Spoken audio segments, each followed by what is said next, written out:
నమస్కారం. దూరదర్శన్ వార్తలకు స్వాగతం. నేను లహరి. వార్తల్లో ముందుగా ముఖ్యాంశాలు.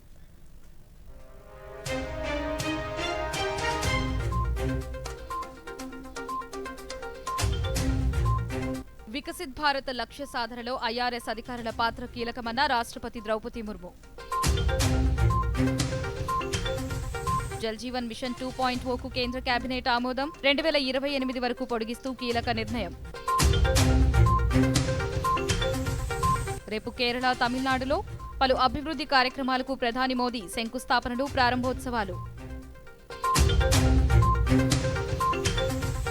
విద్యుత్ సరఫరా, డిమాండ్ అంశాలపై ఆడిట్ నివేదిక ఇవ్వాలని డిస్కంలకు ముఖ్యమంత్రి చంద్రబాబు నాయుడు ఆదేశం. ఇక వార్తల్లోని వివరాలను చూద్దాం. రాష్ట్రపతి ద్రౌపది ముర్మును Indian revenue service IT officer ట్రైనీలు ఢిల్లీ రాష్ట్రపతి భవన్లో ఈరోజు గౌరవపూర్వకంగా కలిశారు. ఈ సందర్భంగా రాష్ట్రపతి ప్రసంగిస్తూ పారదర్శక, నిష్పక్షపాతమైన పన్ను వ్యవస్థ సమానత్వాన్ని పెంపొందిస్తుందని పేర్కొన్నారు. సంక్లిష్టమైన ఆర్థిక లావాదేవీలను విశ్లేషించడంతో పాటు సరిహద్దుల్లో అక్రమ ఆర్థిక వ్యవహారాలను గుర్తించడంలో ఐఆర్ఎస్ అధికారుల సామర్థ్యం దేశాన్ని వికసిత్ భారత్ లక్ష్యం దిశగా తీసుకువెళ్లడంలో కీలక పాత్ర పోషిస్తుందని తెలిపారు. To analyze complex financial transactions, trace illicit financial flows across borders, and unravel intricate corporation structures makes you indispensable partners in advancing the nation's journey towards the goal of Viksit Bharat. You are expected to take decisions that are just, efficient, and based on a deeper understanding of business processes.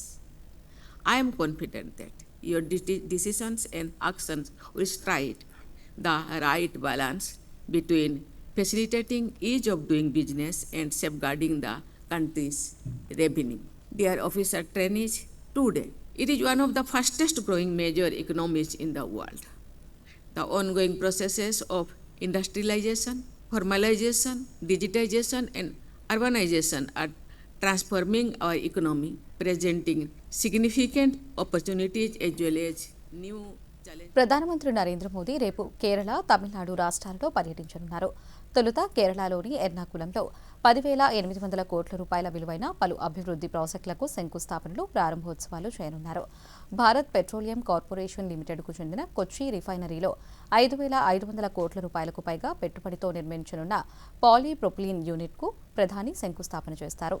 అలాగే 2 ప్రధాన జాతీయ రహదారి ప్రాజెక్టులను ప్రారంభిస్తారు. ప్రధానమంత్రి gram Sadak Yojana కింద నిర్మించిన 23 గ్రామీణ రహదారులను ప్రారంభిస్తారు. షోరనూర్ నీలంపూర్ రోడ్ రైల్వే లైన్ విద్యుదీకరణ ప్రాజెక్టును ప్రధాని జాతికి అంకితం చేస్తారు. అనంతరం తమిళనాడులోని తిరుచిరాపల్లిలో 5,650 కోట్ల రూపాయల విలువైన అభివృద్ధి పనులకు శంకుస్థాపనలు, ప్రారంభోత్సవాలు చేయనున్నారు.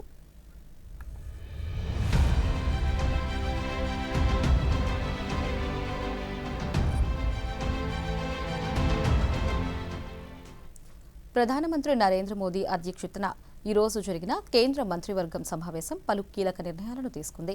మంత్రివర్గ నిర్ణయాలను ఢిల్లీలో కేంద్ర సమాచార ప్రసార శాఖ మంత్రి అశ్విని వైష్ణవ్ మీడియాకు వెల్లడించారు.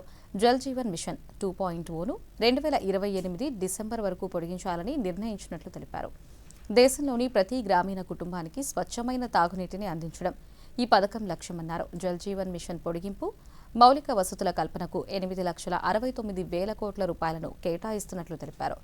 అలాగే తమిళనాడులోని మదురై విమానాశ్రయాన్ని అంతర్జాతీయ విమానాశ్రయంగా ప్రకటించేందుకు మంత్రివర్గ ఆమోదం తెలిపిందన్నారు. सबसे बड़ा फैसला जल जीवन मिशन 2.0, सेकेंड मदुरई एयरपोर्ट को इंटरनेशनल एयरपोर्ट डिक्लेयर करना, थर्ड पश्चिम बंगाल में संतरागाछी से खड़गपुर 4th रेलवे लाइन बनाना, चौथा प्रोजेक्ट आज जो अप्रूव हुआ वो सैंथिया से पाकुर, ये मध्य बंगाल है, पश्चिम बंगाल का नॉर्थ बंगाल, साउथ बंगाल, बीच में जो मिडिल वाला पार्ट है, सैंथिया पाकुर 4th लाइन. फिर मध्य प्रदेश में बदनवार से तांडला तिमरवानी इसके 4 लेनिंग का काम हाईवे में, और जेवर एयरपोर्ट की फरीदाबाद वाली साइड से कनेक्टिविटी. ये 6 आज बड़े फैसले लिए गए कैबिनेट में. जल जीवन मिशन एक ऐसा कार्यक्रम है, ऐसा प्रोग्राम है जो भागीरथी प्रोग्राम कहा जाए तो वो वैसा बड़ा प्रोग्राम है. इस जल जीवन मिशन का आज 2.0 वर्जन अप्रूव हुआ 1.0 वर्जन इतना महत्वपूर्ण, महत्वाकांक्षी, इतना बड़ा प्रोजेक्ट था, करीब 13 करोड़ परिवारों तक पहुंचा नल से जल। जो इसका एलोकेशन है वो విద్యుత్ సరఫరా డిమాండ్ అంశాలపై ఆడిట్ నివేదిక ఇవ్వాలని డిస్కంలను ముఖ్యమంత్రి నారా చంద్రబాబు నాయుడు ఆదేశించారు. అమరావతి రాష్ట్ర సచివాలయంలోని ఆర్టీజీఎస్ కేంద్రంలో వివిధ ప్రభుత్వ విభాగాల పనితీరు, అందిస్తున్న పౌర సేవలపై ముఖ్యమంత్రి ఈ రోజు సమీక్ష నిర్వహించారు. విద్యుత్ పంపిణీ సంస్థలు అందిస్తున్న పౌర సేవలు, విద్యుత్ పంపిణీ వ్యవస్థ, పాఠశాల, ఉన్నత విద్య తదితర విభాగాల పనితీరుపై ముఖ్యమంత్రి చర్చించారు. రాష్ట్రంలో 14,013 మెగావాట్ల మేర విద్యుత్ డిమాండ్ పెరిగినట్లు అధికారులు ముఖ్యమంత్రికి వివరించారు. విద్యుత్ పంపిణీకి సంబంధించి పౌరులకు మెరుగ్గా సేవలు అందించడంపై దృష్టి పెట్టాలని ముఖ్యమంత్రి చంద్రబాబు ఆదేశించారు.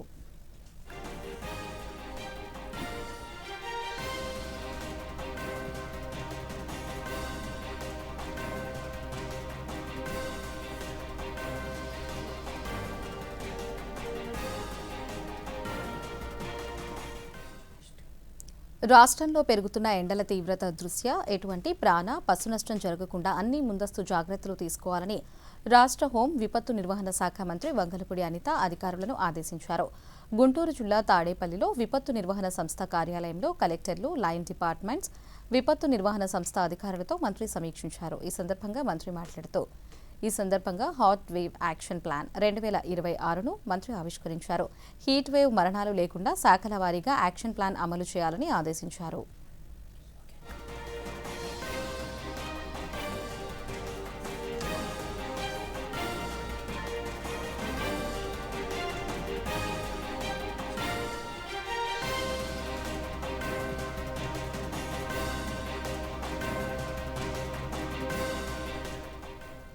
శ్రీ పొట్టి శ్రీరాములు నెల్లూరు జిల్లా ఆత్మకూరు నియోజకవర్గంలో రాష్ట్ర దేవాదాయ శాఖ మంత్రి ఆనం రామనారాయణ రెడ్డి పలు అభివృద్ధి పనులకు శంకుస్థాపనలు, ప్రారంభోత్సవాలు చేశారు.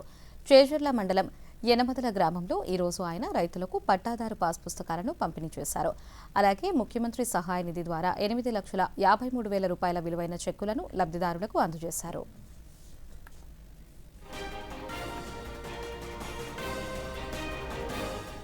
ఇక్కడ మన గ్రామానికి వచ్చిన సందర్భం 18 లక్షల రూపాయలతో సిమెంట్ రోడ్లు నిర్మించారు. ఆ 18 లక్షల రూపాయల సిమెంట్ రోడ్లని ప్రారంభించడం జరిగింది. అలాగే 6 గోకులం షెడ్లు ఇచ్చాం. రైతులు మరి పాడి ఆవులను గాని, పాడి గేదెలను గాని పెంచుకుంటా ఉంటే ఆ పశువులకి సరైనటువంటి నీడ ఉండాలనే ఉద్దేశంతో దానికి కూడా ప్రభుత్వం ఇవాళ కేంద్ర ప్రభుత్వ అనుమతులతో గోకులం అనేటువంటి పేరుతో వాటికి షెడ్లు ఇస్తా ఉంటే ఈ గ్రామంలో 6 గోకులం షెడ్లు మంజూరు చేయడం జరిగింది. వాటి కార్యక్రమాన్ని ప్రారంభించాము. ప్రారంభోత్సవం 5 లక్షల రూపాయల నిధులతో గంగమ్మ తల్లి దేవస్థానానికి ప్రహరీ గోడ కావాలని మన వాళ్ళు అడిగితే 5 లక్షల రూపాయల నిధులు ఇచ్చి ఇక్కడికి వచ్చిన తర్వాత మా అధికారులు వచ్చారు, గ్రామస్తులు కూడా అందరూ కలిసి 5 లక్షల రూపాయలతో ప్రహరీ నిర్మాణం రావడం లేదు. దానికి మరింత నిధులు కావాలి. అలాగే దానికి ఇంకొంత భజన మందిరం లాగా ముఖమండపం ఇవన్నీ కావాలి. అవన్నీ ఇచ్చినట్లయితే బాగుంటుంది ఈ గ్రామంలో ఆ ఆలయం అని చెప్పిన తర్వాత ఇవాళ 20 లక్షల రూపాయలతో ఆ యొక్క శ్రీవాణి భజన మందిరాన్ని కృష్ణా జిల్లాను గంజాయి రహితంగా తీర్చిదిద్దేలా చర్యలు తీసుకుంటున్నామని జిల్లా ఎస్పీ విద్యాసాగర్ నాయుడు తెలిపారు. మచిలీపట్నంలో ఈ రోజు ఆయన మీడియాతో మాట్లాడుతూ వాహనాల తనిఖీల్లో భాగంగా తోట్లవల్లూరు వద్ద 52 కిలోల గంజాయిని స్వాధీనం చేసుకున్నట్లు ఎస్పీ తెలిపారు.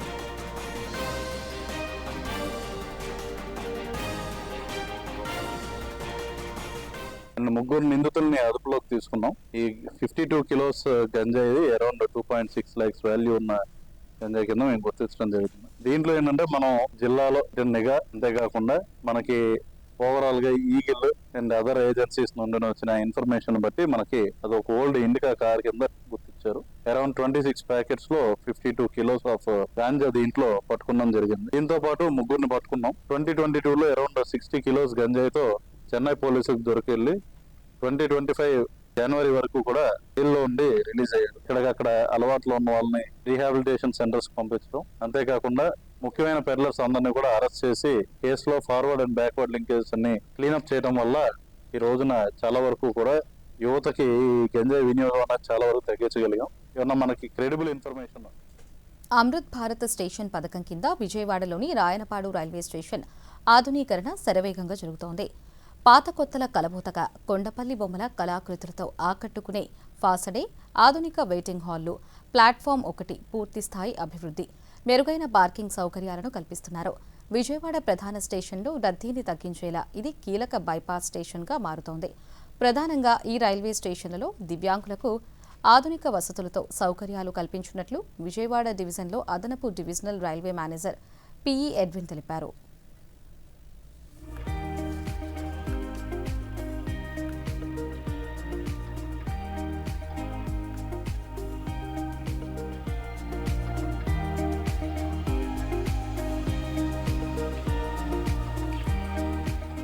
రాయనపాడు స్టేషన్ ఏంటంటే విజయవాడ స్టేషన్ ఇప్పుడు ఓవర్ క్రౌడెడ్ కంజెస్ట్ అయిపోయిందండి. దాన్ని డీకంజెస్ట్ చేసే విధంగా రాయనపాడును కూడా డెవలప్ చేయడం జరుగుతుంది. రాయనపాడు ఈ ఫెసిలిటీస్ ఎలాగుంటాయంటే విజయవాడలో ఎలాంటి మీకు ఫెసిలిటీస్ ఉన్నాయో హై అండ్ ఫెసిలిటీస్ అవే విధంగా ఉన్నాయి, ఇంకా మోడర్న్ టచ్ తోటి. కంప్లీట్ దివ్యాంగజన్ కంప్లైంట్ అండి, plus parking facilities are very excellent. మీకు రోడ్ కనెక్టివిటీ చాలా బాగుంది. రాగానే మీరు స్టేషన్లోకి ఎంటర్ అవ్వగానే పార్కింగ్ చేయడానికి ఫెసిలిటీస్ ఉన్నాయి. దివ్యాంగజన్ ఫెసిలిటీ చాలా క్లోజ్గా ఉంటుంది. ఈ వెహికల్స్ వచ్చినప్పుడు ఒకదానికొకటి రష్ అయిపోతుంది. There is a earmarked place for the passengers to alert from their vehicles. అంత తర్వాత they will be entering the concourse area. మీకు అంతా ఏంటంటే ఫెసిలిటీస్ కూడా మీకు సెల్ఫ్ గైడింగ్ చూడగానే సైనేజ్ బోర్డ్స్ ఉంటాయి. ఎఫ్ఓబి మీకు వర్షం పడినప్పుడు ఇంతకుముందు ఏంటంటే ఎఫ్ఓబీస్ ప్లాట్ఫామ్ కవర్స్ మధ్యలో తడిసిపోవడం కాన్సన్ట్రేషన్ ఉండేది. ఇప్పుడు అలా కాదు. The other platform either through steps or through lift, and this granite and the facilities are so excellent that while and boarding also it is anti-skid.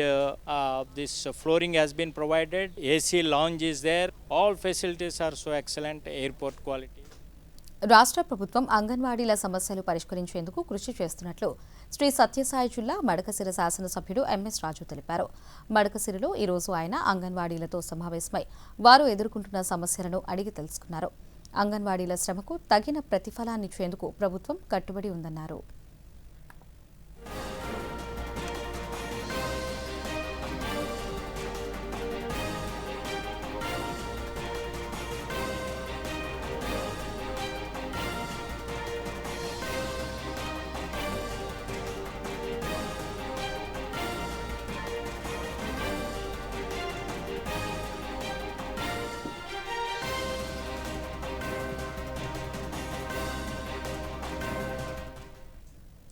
కేంద్ర ప్రభుత్వం అత్యంత ప్రతిష్టాత్మకంగా ప్రవేశపెట్టిన డిజిటల్ ఇండియా కార్యక్రమంలో యూపీఐ వ్యవస్థ నేడు సామాన్యుడికి శక్తివంతమైన సాధనగా మారింది.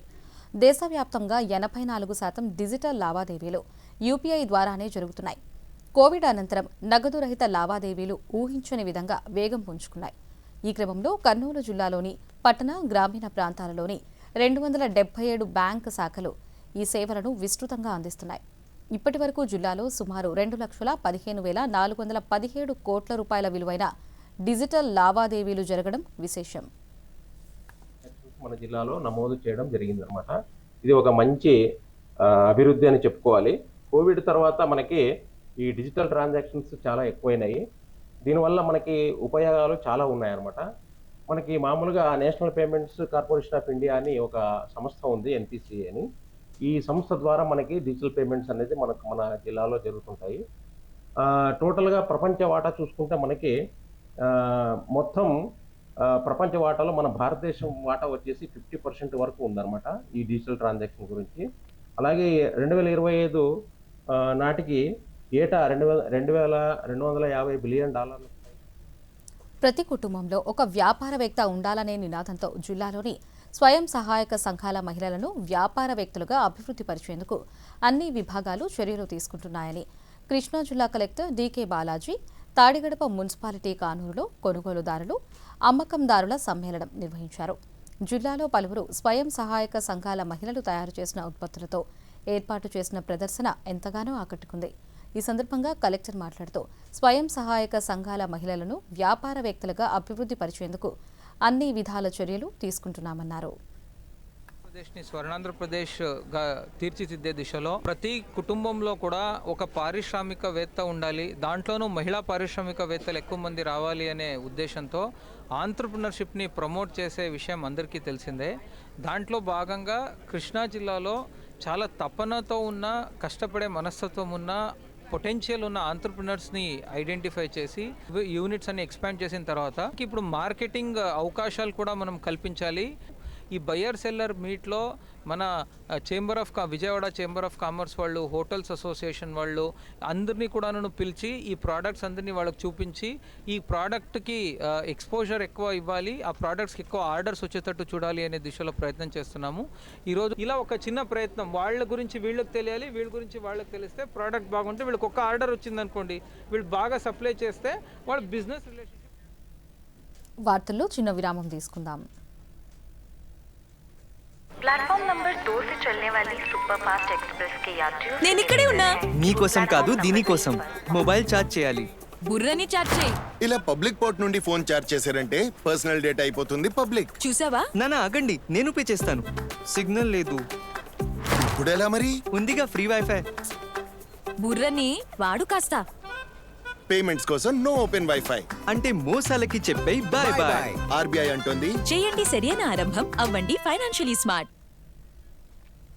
వార్తలకు తిరిగి స్వాగతం.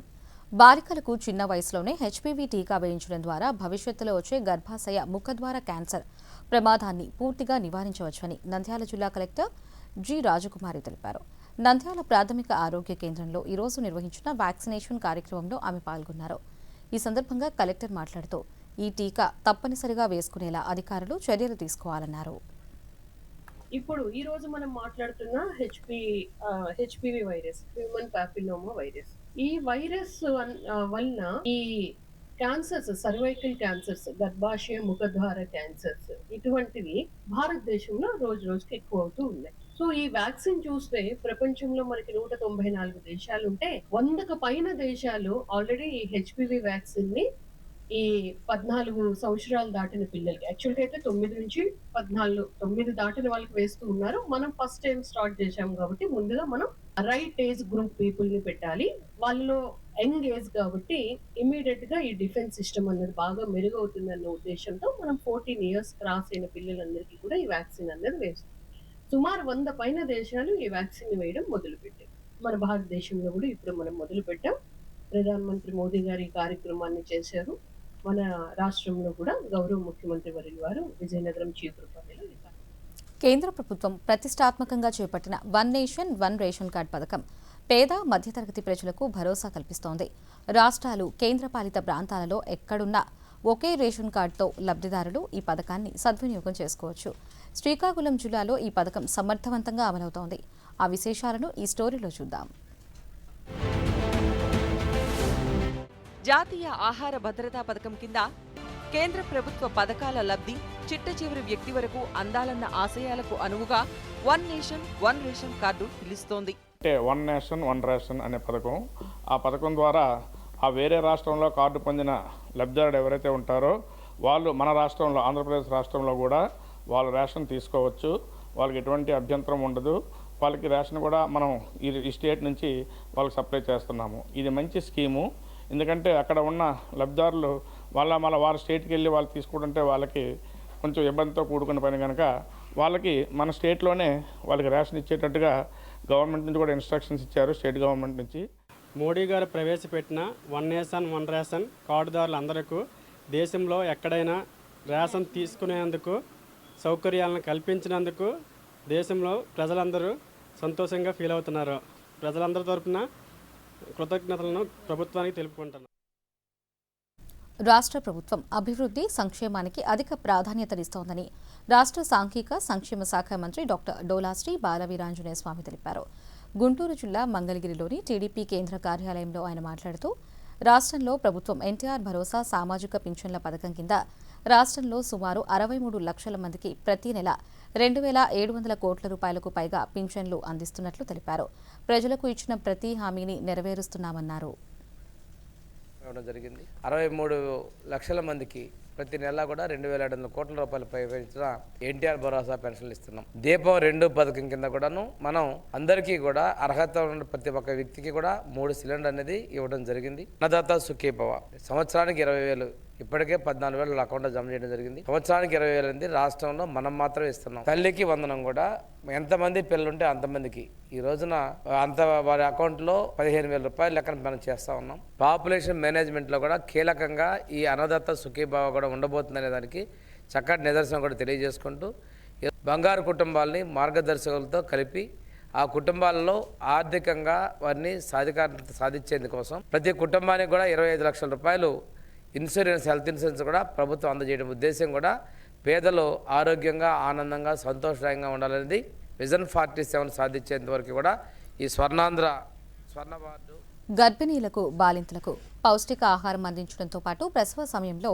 ఆర్థికంగా అండగా నిలిచేందుకు కేంద్ర ప్రభుత్వం ప్రధానమంత్రి మాతృవందన యోజనను అమలు చేస్తోంది. అనంతపురం జిల్లాలో ఈ పథకం వేలాది మంది మహిళల జీవితాలలో వెలుగులు నింపుతోంది.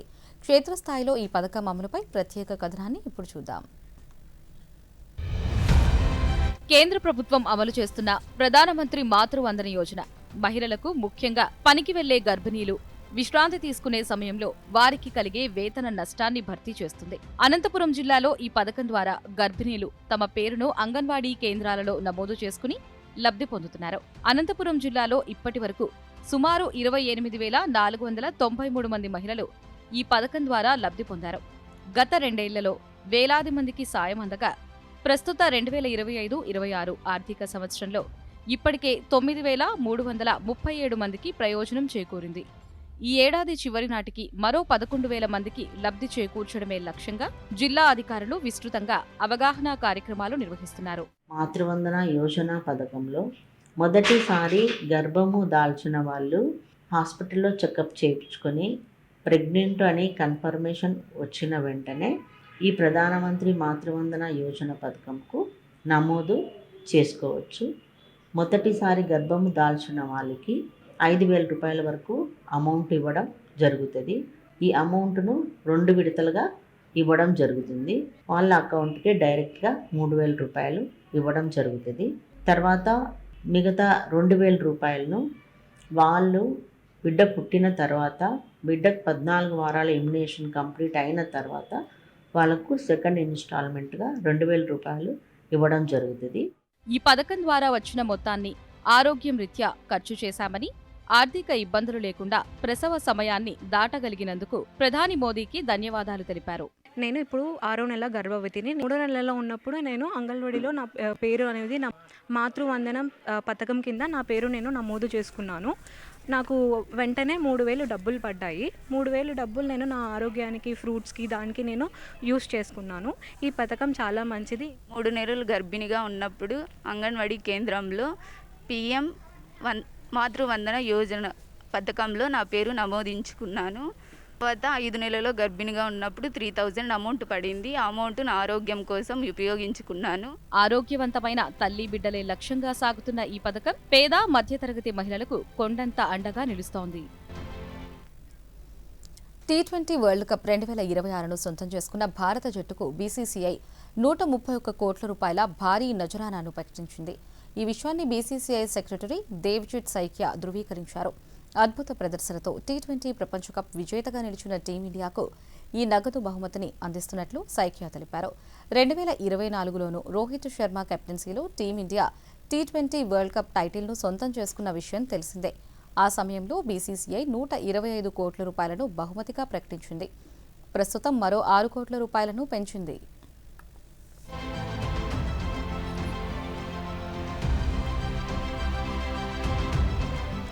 వివాహాలు, పండుగలు, శుభకార్యాలలో బనారసీ చీర ధరించడం అనేది గొప్పగా భావిస్తారు. ఉత్తరప్రదేశ్లోని వారణాసిలో బనారసీ చీర తయారీ పరిశ్రమలకు GI ట్యాగ్ లభించింది. GI ట్యాగ్ వచ్చిన తర్వాత హ్యాండ్లూమ్ చీరలకు విదేశీ మార్కెట్లలో, ముఖ్యంగా యూరోప్, అమెరికా వంటి దేశాలలో ఈ చీరలకు 5 రెట్లు డిమాండ్ పెరిగింది. ఆధునిక ఫ్యాషన్ డిజైనర్లు కూడా బనారసీ వస్త్రాన్ని కేవలం చీరలకే పరిమితం చేయకుండా షేర్వానీలు, ఆధునిక దుస్తుల తయారీలో వాడుతున్నారు.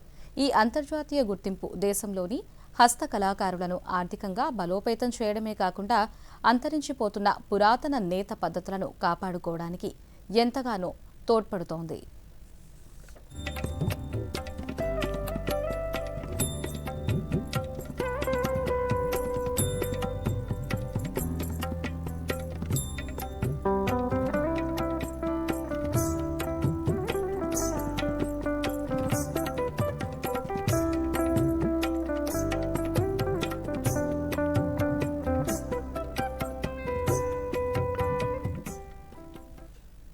తమిళనాడులోని పుదుచ్చేరి సమీపంలో ఆరోవిల్ నగరం ప్రపంచ ఐక్యతకు శాంతికి ఒక చిరునామాగా మారింది. ఆరోవిల్ ఇది కేవలం ఒక నివాస ప్రాంతం మాత్రమే కాదు, ప్రపంచంలోని వివిధ దేశాల నుంచి వచ్చిన ప్రజలు ఇక్కడి పర్యావరణాన్ని ప్రేమిస్తూ సుస్థిరమైన అలవాట్లను పాటిస్తూ జీవిస్తున్నారు. అంతేకాకుండా ఇక్కడి ప్రధాన ఆకర్షణ బంగారు రంగులో ఉండే మాతృమందిర్, ధ్యానానికి ప్రసిద్ధి. ఇక్కడి ప్రజలు సుస్థిర జీవనం, సేంద్రియ వ్యవసాయం, పునరుత్పాదక ఇంధన వనరులను అవలంబిస్తారు. ఈ అంతర్జాతీయ టౌన్షిప్ నగరంలో స్థానిక ప్రజల సాధికారత కోసం అనేక వినూత్న కార్యక్రమాలు జరుగుతున్నాయి. స్థానికులకు ఉపాధి కల్పించడమే కాకుండా వారిలో నైపుణ్యాభివృద్ధిని పెంపొందించి ఆత్మనిర్భరత వైపు నడిపిస్తున్నారు.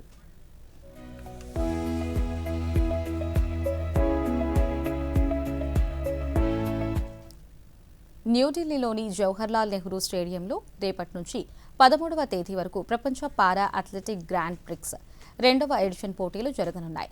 ఈ పోటీలలో 8 దేశాల నుంచి 250 మంది అథ్లెట్స్ పాల్గొననున్నారు.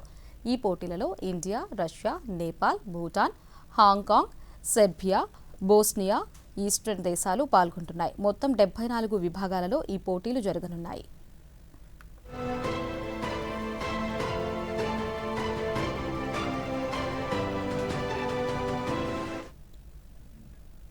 ఉత్తరప్రదేశ్లోని వారణాసిలో ఎడ్టెక్ కనెక్ట్ కార్యక్రమం ఘనంగా ప్రారంభమైంది.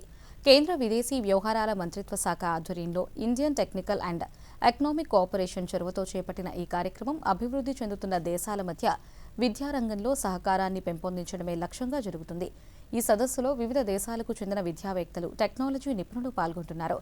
మారుతున్న కాలానికి అనుగుణంగా డిజిటల్ లెర్నింగ్, ఆర్టిఫిషియల్ ఇంటెలిజెన్స్ వంటి అంశాలపై విశ్లేషణలు జరుగుతున్నాయి.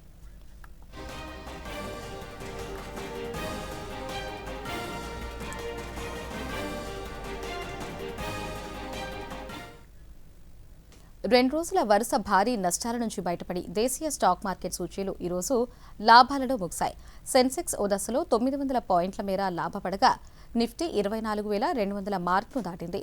ఈ ఉదయం 78,375 పాయింట్ల వద్ద లాభాలలో ప్రారంభమైన సెన్సెక్స్ రోజంతా లాభాలలోనే కొనసాగింది.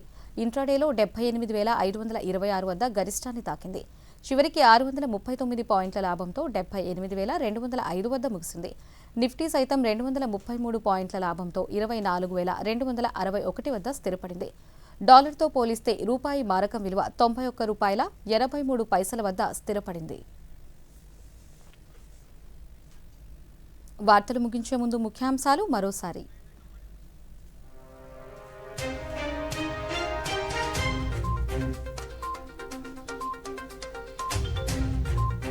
వికసిత్ భారత్ లక్ష్య సాధనలో ఐఆర్ఎస్ అధికారుల పాత్ర కీలకమన్న రాష్ట్రపతి ద్రౌపది ముర్ము.